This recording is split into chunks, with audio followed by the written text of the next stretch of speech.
ಚಿತ್ರದುರ್ಗ ಜಿಲ್ಲೆಯ ಚಳ್ಳಕೆರೆ ತಾಲೂಕಿನ ಬೇಡರೆಡ್ಡಿಹಳ್ಳಿ ಗ್ರಾಮ ಪಂಚಾಯತಿಯಲ್ಲಿ ಭಾರೀ ಅಕ್ರಮ ಬಯಲಾಗಿದೆ. 2023ರಿಂದ 24ನೇ ಸಾಲಿನ 15ನೇ ಹಣಕಾಸು ಯೋಜನೆಯಡಿ ಸರ್ಕಾರಿ ಹಿರಿಯ ಪ್ರಾಥಮಿಕ ಶಾಲೆಗೆ ಎಲೆಕ್ಟ್ರಿಕ್ ಸಾಮಗ್ರಿ ಖರೀದಿಗೆ 80,000 ರೂಪಾಯಿ ವೆಚ್ಚ ತೋರಿಸಿದರೂ ವಾಸ್ತವದಲ್ಲಿ ಕೇವಲ 8,000 ರೂಪಾಯಿ ಮೌಲ್ಯದ ಸಾಮಗ್ರಿ ಮಾತ್ರ ಅಳವಡಿಸಿರುವುದು ಪರಿಶೀಲನೆಯಲ್ಲಿ ದೃಢಪಟ್ಟಿದೆ.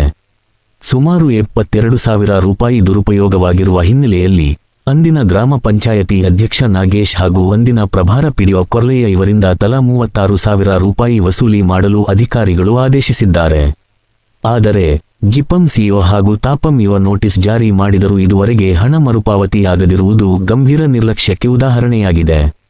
ಇನ್ನು ಪ್ರಭಾರ ಪಿಡಿಒ ಕೊರ್ಲೆಯ ಬಡ್ತಿ ಪಡೆದು ಬೇರೆ ಜಿಲ್ಲೆಗೆ ವರ್ಗಾವಣೆಯಾಗಿರುವುದು ಪ್ರಕರಣಕ್ಕೆ ಮತ್ತಷ್ಟು ಗೊಂದಲ ತಂದಿದೆ.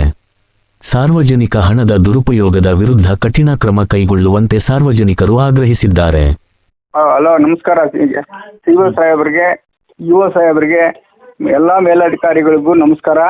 ಈ ನಾವು ಅರ್ಜಿಯಲ್ಲಿ ಕೊಟ್ಟಿದ್ದು ಈ ದುರುಪಯೋಗ ಆಗೈತೆ, 80,000 ರೂಪಾಯಿ ದುರುಪಯೋಗ ಆಗೈತೆ ಅಂತ ಹೇಳ ಕಟ್ಕೊಟ್ರೆ ಇವ್ರೇನ್ ಮಾಡಿದಾರೆ 72,000 ರೂಪಾಯಿ ರಿಕವರಿಗೆ ಬರ್ದು ಮಾಡ್ರಿ ಅಂತ ಹೇಳಿ ಮಾಡಿದ್ದಾರೆ. ಕ್ರಮ ತಗೋಬೇಕು ಇವ್ರ ಮೇಲೆ. ಹಂಗಾಗಿ ನಾವು KRS ಪಕ್ಷ ರಾಜ್ಯ ರೈತ ಘಟಕ ಕಾರ್ಯದರ್ಶಿ ನಾಗರೆಡ್ಡಿ.